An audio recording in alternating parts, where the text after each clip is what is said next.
kita taati panduan sidang anak-anak online. Berpakaian rapi dan sopan. Ikuti kakak gembala. Sungguh-sungguh berdoa. Sungguh-sungguh menyanyi. Dan mendengarkan firman Tuhan. Tidak melakukan Makan, main handphone, tiduran dan lain-lain. Tuhan Yesus memberkati. Amin. Halo adik-adik, jumpa lagi di Sidang Anak-anak. Oke, sebelum kita mendengarkan firman Tuhan, kita berdoa terlebih dahulu ya.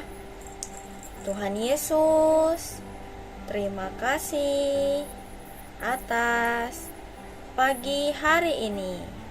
Tuhan, sekarang aku mau mendengarkan firman-Mu. Tuhan, berkati hati kami, juga telinga kami, supaya kami dapat mendengarkan firman-Mu dengan baik. Tuhan Yesus, aku cinta padamu. Amin. Baik adik-adik, ayat renungan kita hari ini terambil di 1 Korintus 3 ayat 16. Tidak tahukah kamu bahwa kamu adalah bait Allah dan bahwa roh Allah diam di dalam kamu? Nah, adik-adik, hari ini kakak akan membahas tentang berubah. Bukan berubah menjadi Power Rangers atau berubah menjadi princess, tapi berubah dari baik menjadi buruk atau berubah dari buruk menjadi baik. Nah, kakak akan bahas terlebih dahulu mengenai berubah dari baik menjadi buruk. Mengubah sesuatu itu sangat bagus, bukan adik-adik? Orang-orang selalu mengubah kamarnya atau mengubah kebiasaannya jika itu dirasa buruk. Kadang-kadang orang bisa berubah dari baik menjadi buruk. Nah, contohnya jika kita tuangkan gelatin ke dalam mangkok, lalu kita tuangkan air panas dalam mangkok, diaduk perlahan hingga rata. Nah, yang kedua, berubah dari buruk menjadi baik. Tetapi Tuhan selalu memberi kesempatan jika kamu mau berubah lagi menjadi baik. Oleh sebab itu, hari ini kakak akan bercerita mengenai raja-raja yang berubah dari baik menjadi buruk. Tapi sayang sekali mereka tidak mau berubah dari buruk menjadi baik walaupun Tuhan sudah memberikan kesempatan kepada mereka. Nah, langsung saja kita masuk ke ceritanya. Nah, adik-adik, hari ini kakak akan membahas tentang seorang raja, yaitu Raja Yoas. Nah, Raja Yoas ini awalnya dia itu berbakti kepada Tuhan. Jadi ketika baru berusia 7 tahun, Yoas sudah menjadi Raja Yehuda. Wah, di bawah bimbingan Imam Yayada, Raja Yoas melakukan apa yang benar di mata Tuhan. Bahkan ia berbakti kepada Tuhan. Ia membuat sebuah peti yang besar dan meletakkannya di depan pintu gerbang bait suci. Lalu ia mengumumkan agar setiap orang membawa bagi Tuhan sejumlah uang sesuai dengan ketentuan yang pernah diajarkan Musa. Nah, Raja Yoas menggunakan uang-uang itu untuk memperbaiki bait suci dan membuat perkakas-perkakas dalam bait suci itu. Tetapi ketika Imam Yada sudah tua dan mati, Raja Yoas tidak lagi berbakti kepada Tuhan. Ia mulai menyembah patung-patung. Lalu Tuhan mengutus banyak sekali nabi untuk memperingatkan Raja Yoas, tetapi ia tidak mau mendengarkannya. Bahkan ia membunuh Sakaria, anak Imam Yoyada, karena Sakaria menegurnya dengan keras. Lalu apa yang dikatakan Sakaria? Nah, mari kita baca di 2 Tawarik pasal 24 ayat 20. Nah, bunyi firman Tuhan seperti ini. Lalu Roh Allah menguasai Sakaria, anak Imam Yoyada. Ia tampil di depan rakyat dan berkata kepada mereka, "Beginilah firman Allah, mengapa kamu melanggar perintah-perintah Tuhan, sehingga kamu tidak beruntung? Oleh karena kamu meninggalkan Tuhan, Ia pun meninggalkan kamu." Nah, adik-adik, dari ayat itu, karena Raja Yoas tidak lagi mendengarkan Tuhan, maka Tuhan menyerahkan mereka ke tangan tentara Aram. Nah, Raja Yoas pun mati dengan mengenaskan. Wah, kasihan sekali ya Raja Yoas ini. Lalu, Amazia, anaknya, menjadi raja menggantikannya. Nah, pada awal ia menjadi raja, Amazia memimpin seluruh rakyat kembali menyembah Tuhan dan meninggalkan patung-patung itu. Lalu ia mengumpulkan uang sebanyak 100 talenta perak untuk menyewa tentara yang gagah perkasa dari Israel. Tetapi seorang nabi Tuhan datang dan berkata kepadanya, "Ya Raja, janganlah tentara Israel dibiarkan bergabung, karena Tuhan tidak menyertai Israel." Lalu kata Raja Amazia kepada Nabi Tuhan itu, "Bagaimana dengan 100 talenta perak yang sudah kubayarkan?" Lalu jawab Nabi itu, "Tuhan dapat memberikan lebih daripada itu kepada kamu." Nah, kemudian Raja Amazia ini memulangkan tentara sewaannya.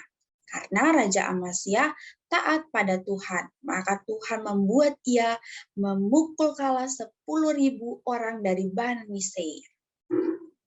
Lalu ketika pulang dari perang, Raja Amazia membawa patung-patung Bani Seir dan mendirikannya di kotanya untuk disembah.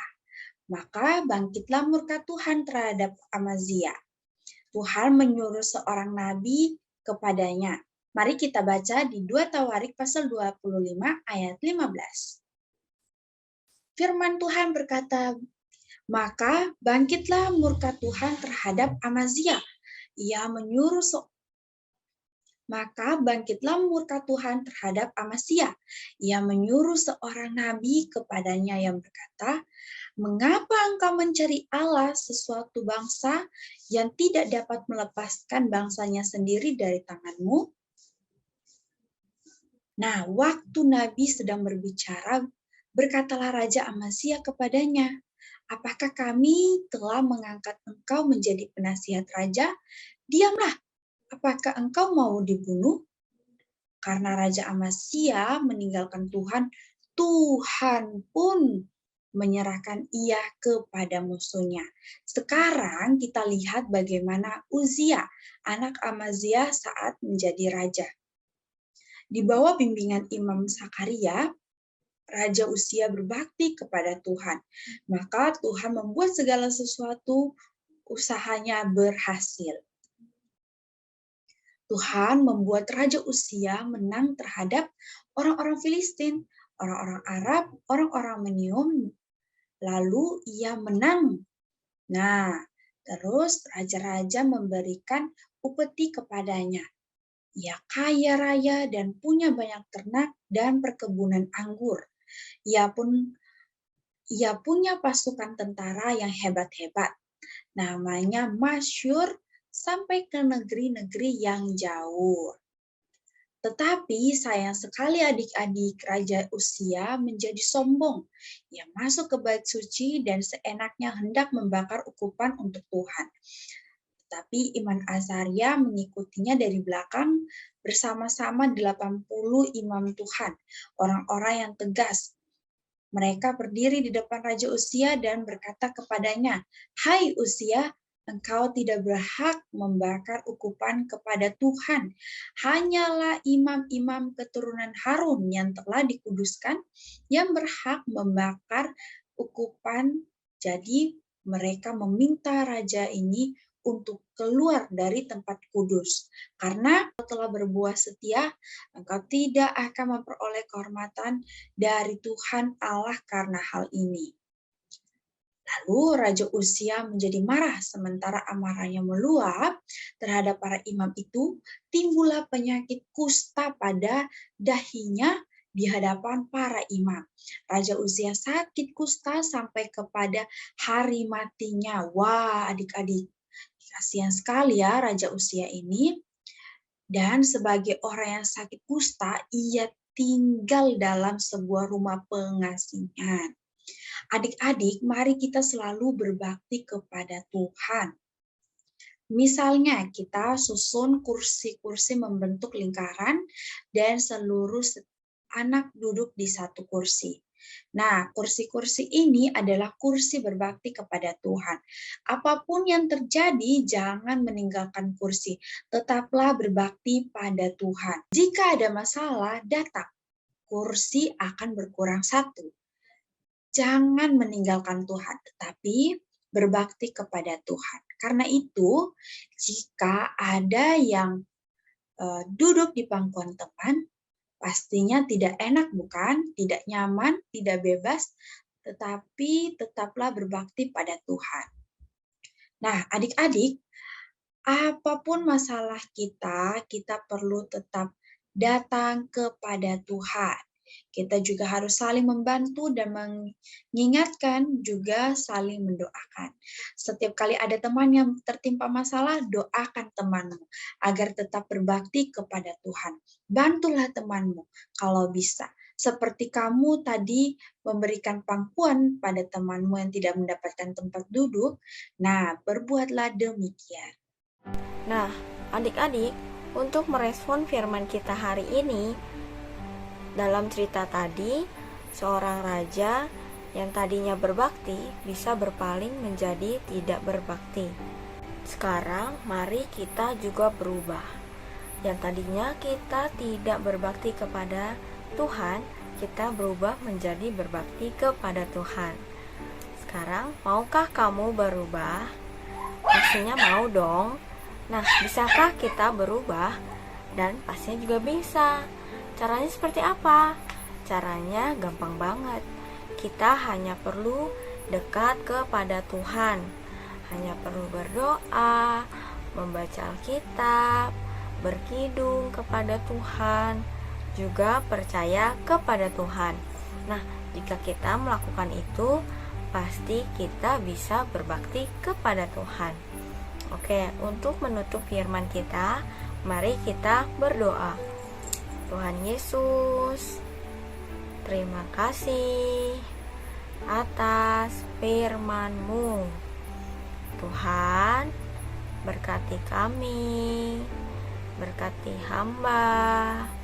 Kiranya kita bisa belajar untuk berubah